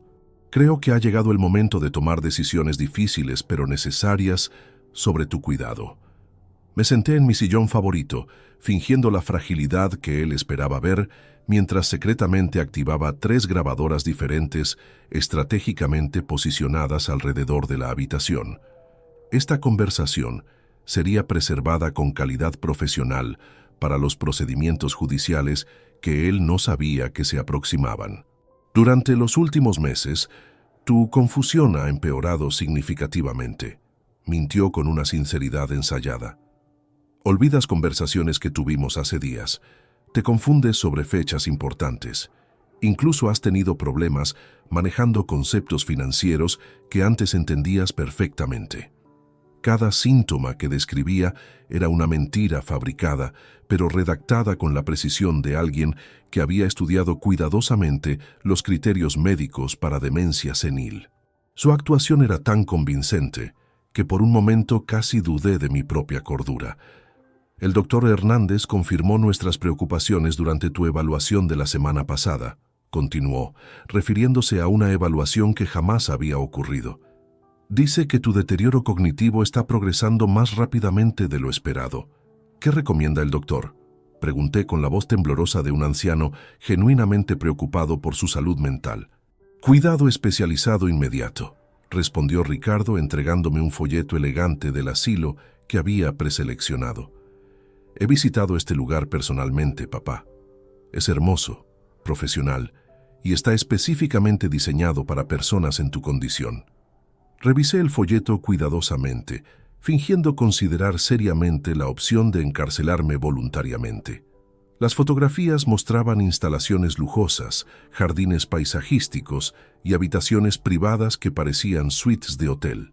Lo que no mostraban eran las puertas con cerradura, las ventanas selladas y los protocolos de sedación para pacientes agitados. ¿Cuándo tendría que mudarme?, pregunté, permitiendo que mi voz se quebrara ligeramente. Inmediatamente después de la boda de Isabela, respondió con una velocidad que revelaba cuánto tiempo había estado esperando esta pregunta. No queremos arruinar su día especial con transiciones difíciles. Por supuesto, querían usar la boda como cobertura emocional para mi desaparición. Mientras los invitados celebraban el matrimonio de Isabela, yo sería transportado silenciosamente a mi prisión permanente. Durante las siguientes 2 horas, Ricardo detalló meticulosamente el proceso de transición suave que había planificado, cómo empaquetarían mis pertenencias esenciales mientras yo estaba descansando después de la celebración, cómo transferirían mis responsabilidades financieras a su control temporal para evitar interrupciones, incluso cómo explicarían mi ausencia a amigos y socios empresariales como una decisión médica necesaria. Cada detalle revelaba meses de planificación obsesiva. Habían anticipado cada aspecto de mi resistencia potencial y desarrollado estrategias para neutralizarla. Su plan era tan comprensivo que habría sido brillante si no hubiera estado dirigido contra su propio padre. Esa noche, después de que Ricardo se fue, pasé 4 horas organizando las evidencias finales de mi contraofensiva. Tenía grabaciones de audio que documentaban confesiones explícitas de fraude médico, conspiración familiar y planificación de secuestro legal. Tenía fotografías de documentos falsificados, transferencias bancarias no autorizadas y contratos de venta de activos preparados sin mi conocimiento. Pero lo más devastador de todo, tenía evidencia irrefutable de que habían weaponizado décadas de amor paternal genuino como herramientas para mi destrucción. Cada regalo que había dado, cada sacrificio que había hecho, cada muestra de generosidad desinteresada, todo había sido catalogado y utilizado para construir la narrativa de mi supuesta vulnerabilidad senil. El lunes por la mañana, mientras me preparaba para la cita fraudulenta con el doctor Hernández, sonreí con una satisfacción feroz. Durante meses, ellos habían estado jugando ajedrez creyendo que yo estaba jugando damas. Habían calculado cada movimiento de su estrategia mientras subestimaban completamente mi capacidad de contraataque. En menos de 24 horas, durante la boda que Isabela había planeado como celebración de su futuro próspero, financiado por mi despojo, ejecutaría la revelación más devastadora y humillante que esta familia jamás había presenciado. Habían olvidado que no se construye un imperio de $900,000 siendo ingenuo o sentimental. Habían confundido mi amor paternal con debilidad senil, y estaban a punto de aprender la lección más brutal de sus vidas sobre la diferencia entre generosidad y estupidez. La guerra terminaría mañana, y mi victoria sería absoluta. La mañana del lunes amaneció con una ironía cruel. Era el último día que Ricardo e Isabela creerían que tenían control total sobre mi destino. Mientras me vestía para la cita fraudulenta con el doctor Hernández, cada prenda de ropa que me ponía se sentía como armadura de guerra. Hoy sería el día que finalizaría mi preparación para la batalla más importante de mi vida. El consultorio del doctor Hernández olía a desinfectante y traición. Durante 20 minutos lo observé actuar el papel del médico preocupado, mientras realizaba exámenes completamente innecesarios, fabricando síntomas que yo no tenía y documentando comportamientos que jamás había exhibido. Señor Mendoza, me temo que sus síntomas han progresado considerablemente desde nuestra última consulta. Mintió mientras garabateaba notas en un expediente que contenía evaluaciones de citas que nunca habían ocurrido. Su desorientación temporal se ha intensificado y he observado signos preocupantes de agitación paranoica. Agitación paranoica. Habían añadido un diagnóstico psiquiátrico a mi supuesta demencia para justificar sedación forzosa si intentaba resistir mi encarcelamiento. La sofisticación médica de su conspiración era verdaderamente impresionante en su maldad pura. «Doctor», pregunté con la voz temblorosa de un anciano genuinamente asustado, «¿qué significa esto para mi independencia?» Sus ojos brillaron con una satisfacción apenas contenida mientras pronunciaba las palabras que Ricardo había pagado $75,000 para escuchar. «Me temo que ya no es seguro para usted vivir solo, señor Mendoza. Recomiendo cuidado especializado inmediato en un ambiente controlado».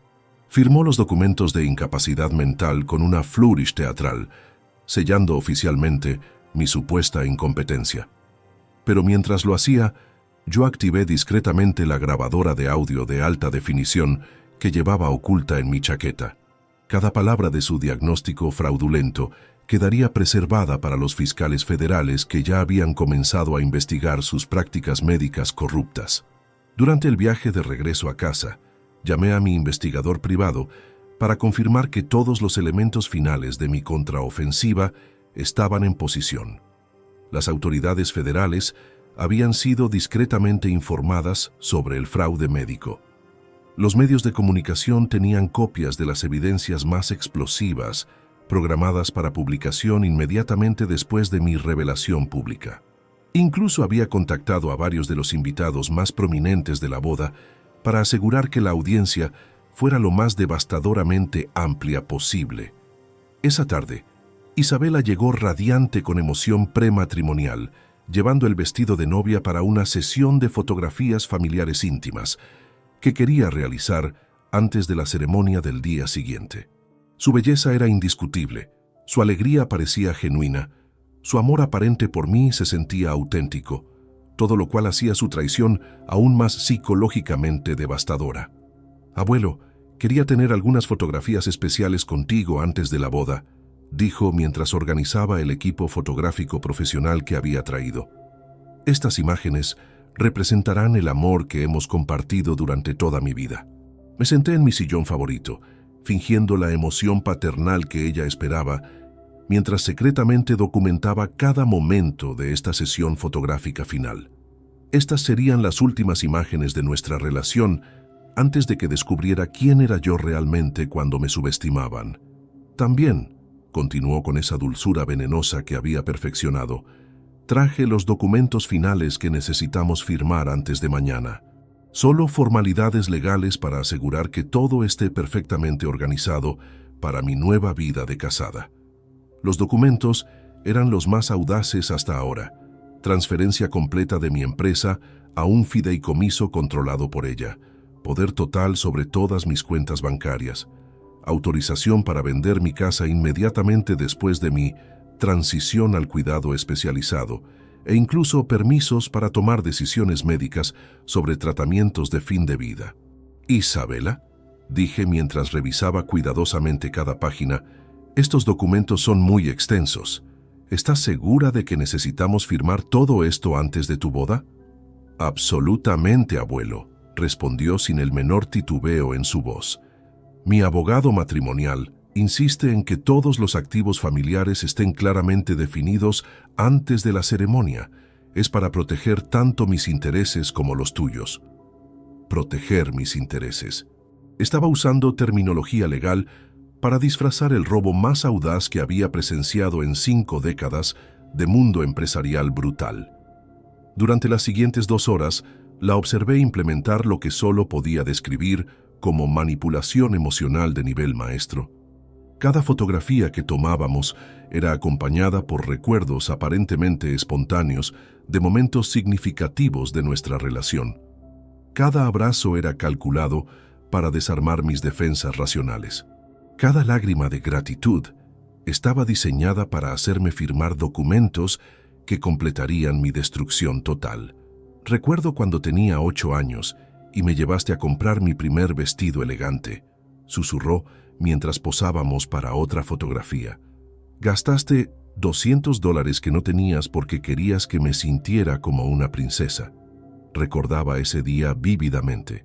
Carmen había muerto apenas 6 meses antes, e Isabela había llorado durante horas porque no tenía ropa bonita para el funeral de su abuela.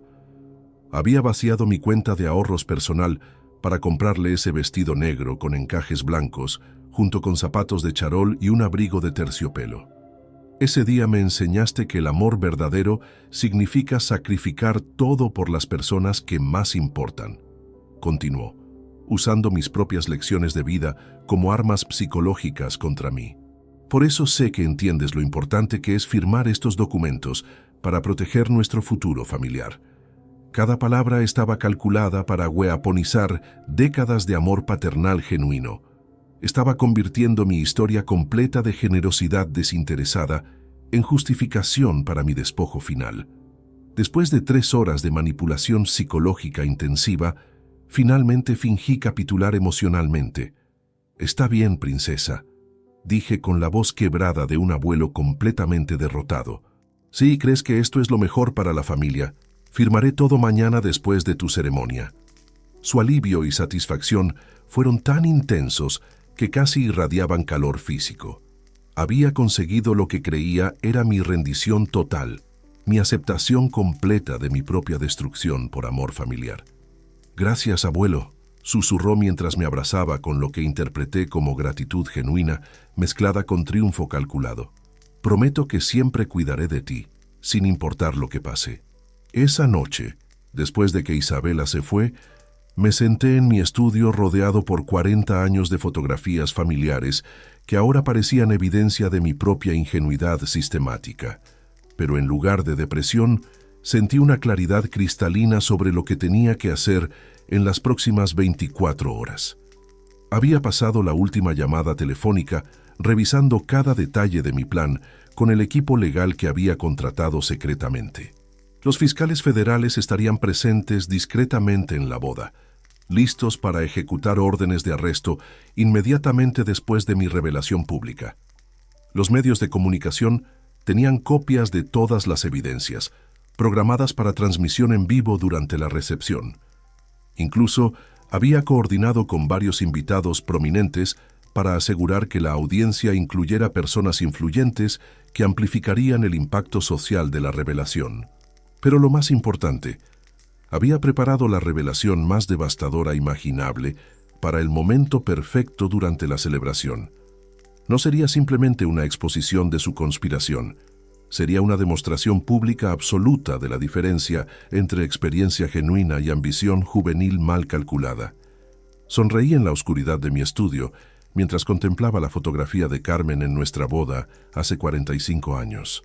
«Mañana, mi amor», susurré a su imagen sonriente, «finalmente haré honor a la promesa que te hice de proteger a nuestra familia, pero no de la manera que ninguno de nosotros jamás imaginó». El día de la boda había llegado, y con él el momento de ejecutar la lección más brutal que Ricardo e Isabela jamás recibirían sobre los peligros mortales de subestimar a alguien que había sobrevivido y prosperado en un mundo despiadado durante 5 décadas completas. La guerra terminaría hoy, y mi victoria sería tan completa, tan pública, tan devastadora, que sería recordada por generaciones como advertencia sobre el costo real de traicionar el amor familiar genuino. La mañana de la boda amaneció con un cielo despejado que parecía burlarse de la tormenta que yo sabía se desataría antes del atardecer. Mientras me vestía con mi mejor traje, el mismo que había usado para firmar mi contrato más importante hace 20 años, cada botón que abrochaba se sentía como preparación para la batalla final de mi vida. La ceremonia se desarrolló con la perfección nauseabunda que Isabela había planificado meticulosamente. 200 invitados elegantemente vestidos, flores importadas que costaron más que el salario anual de muchos de mis empleados, y una orquesta de 15 músicos que interpretan melodías románticas mientras yo contaba los minutos hacia la revelación más devastadora de sus vidas. Ricardo caminó por el pasillo con una sonrisa triunfante que me revolvió el estómago. Sabía que en menos de 24 horas, según su cronograma secreto, Yo estaría sedado y encerrado en el asilo mientras él celebraba el control total sobre mi imperio. Su confianza era tan absoluta que prácticamente irradiaba arrogancia. Isabela lucía radiante en su vestido de $25,000, vestido que yo había financiado, naturalmente, como parte de los gastos de boda que había estado pagando durante meses. Cada perla de su tiara, cada diamante de sus aretes, cada detalle de su atuendo nupcial había sido comprado con dinero robado de las cuentas de la empresa que planeaban liquidar. Durante la ceremonia, fingí la emoción paternal que todos esperaban ver. Aplaudí en los momentos apropiados, sonreí para las fotografías, incluso derramé algunas lágrimas cuando Isabela pronunció sus votos matrimoniales. Pero internamente, estaba repasando cada detalle de la operación militar que ejecutaría en exactamente 90 minutos. La recepción comenzó con brindis tradicionales y discursos llenos de lugares comunes sobre el amor familiar y las bendiciones generacionales. Varios invitados me felicitaron por haber criado una nieta tan excepcional y por ser el patriarca más generoso que habían conocido. Sus palabras bondadosas serían particularmente irónicas en retrospectiva. A las 4:30 p.m., exactamente según mi cronograma planificado, Ricardo se acercó con los documentos finales que creía sellarían mi destino. Su timing era perfecto. La mayoría de los invitados habían consumido suficiente alcohol como para estar relajados, pero aún completamente alertos para presenciar lo que se aproximaba. «Papá», dijo con esa sonrisa falsa que había perfeccionado durante meses, «Isabela y yo queríamos manejar esos últimos detalles legales antes de que terminen las celebraciones. ¿Podrías acompañarnos a la biblioteca por unos minutos?» «Por supuesto, hijo», respondí con la docilidad de un cordero dirigiéndose al matadero. «Pero ¿por qué no manejamos esto aquí frente a toda la familia? Después de todo, estos documentos afectan el futuro de todos nosotros».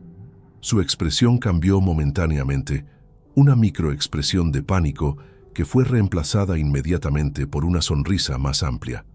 «Bueno, si prefieres hacerlo públicamente...» «Absolutamente», declaré, alzando mi voz lo suficiente para captar la atención de las mesas circundantes. «De hecho, creo que todos nuestros invitados deberían escuchar esto. Después de todo, se trata del legado que he construido para mi familia durante 45 años». Isabela se acercó rápidamente, sus ojos brillando con lo que interpretó como mi cooperación final. «Abuelo, tal vez sería mejor...» «No, querida», interrumpí con firmeza creciente. «Ha llegado el momento de que todos sepan exactamente qué tipo de legado he construido y qué tipo de familia he criado». Un silencio gradual se extendió por el salón cuando los invitados comenzaron a percibir que algo significativo estaba ocurriendo. Las conversaciones se detuvieron, las copas de champán se posaron sobre las mesas y todos los ojos se dirigieron hacia nosotros tres, parados en el centro del salón como actores en el escenario final de una tragedia griega. «Ricardo», comencé con una voz que ganaba poder con cada palabra, «durante los últimos 6 meses he estado observando con fascinación científica mientras tú e Isabela ejecutaban el plan más sofisticado de robo familiar que he presenciado en mi vida». Su rostro palideció instantáneamente, pero logró mantener una sonrisa nerviosa. «Papá, no sé de qué estás hablando». «¿No?», pregunté, sacando lentamente una carpeta de documentos de mi chaqueta. «¿No sabes sobre los $47,000 que has estado robando gradualmente de las cuentas de la empresa durante los últimos 8 meses?» Un murmullo de shock se extendió por el salón. Isabela trató de intervenir. «Abuelo, estás confundido». «¿Confundido?». Reí con una frialdad que hizo que varios invitados retrocedieran instintivamente.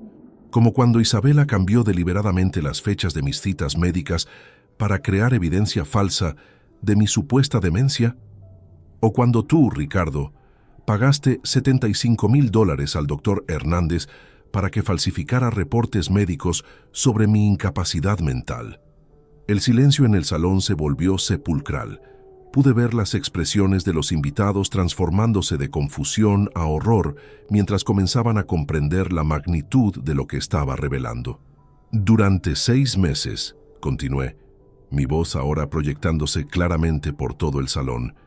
He documentado meticulosamente cada aspecto de su conspiración para robarme mi empresa de $900,000, vender mi casa y encerrarme en un asilo mientras ustedes celebraban con el dinero que robaron de mi vida entera. Ricardo finalmente explotó. «¡Estás loco, viejo! Todo lo que hicimos fue por tu propio bien». El insulto fue la gota que colmó el vaso. Me lancé hacia adelante y lo abofeteé con una fuerza que no sabía que aún poseía.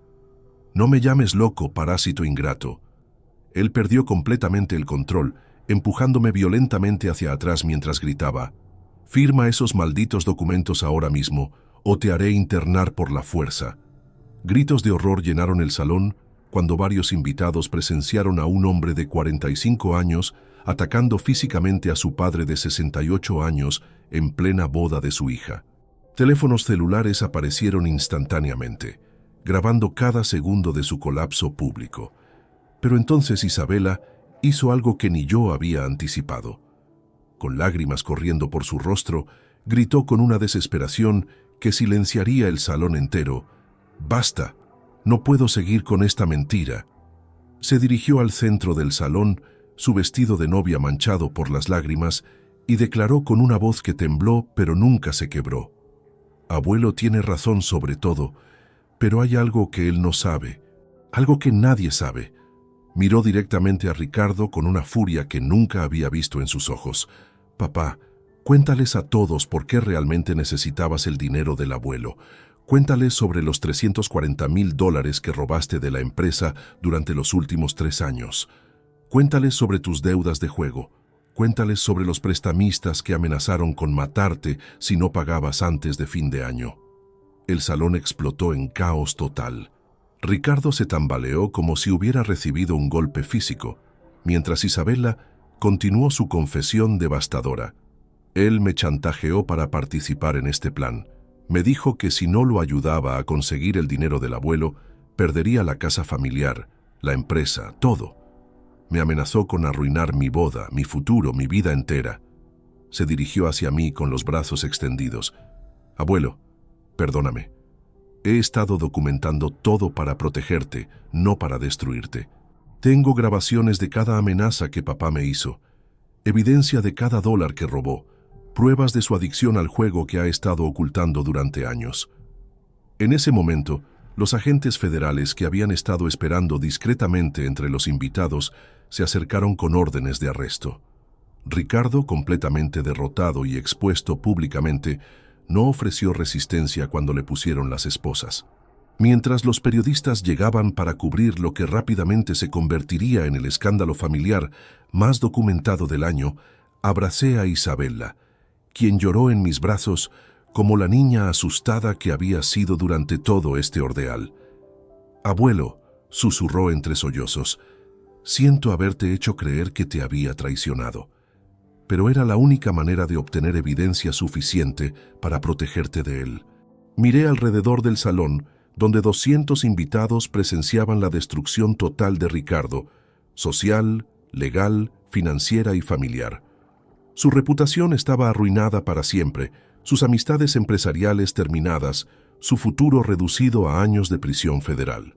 Había subestimado fatalmente a 2 personas, a mí, creyendo que la edad equivalía a debilidad, y a su propia hija, asumiendo que el miedo la mantendría silenciosa para siempre.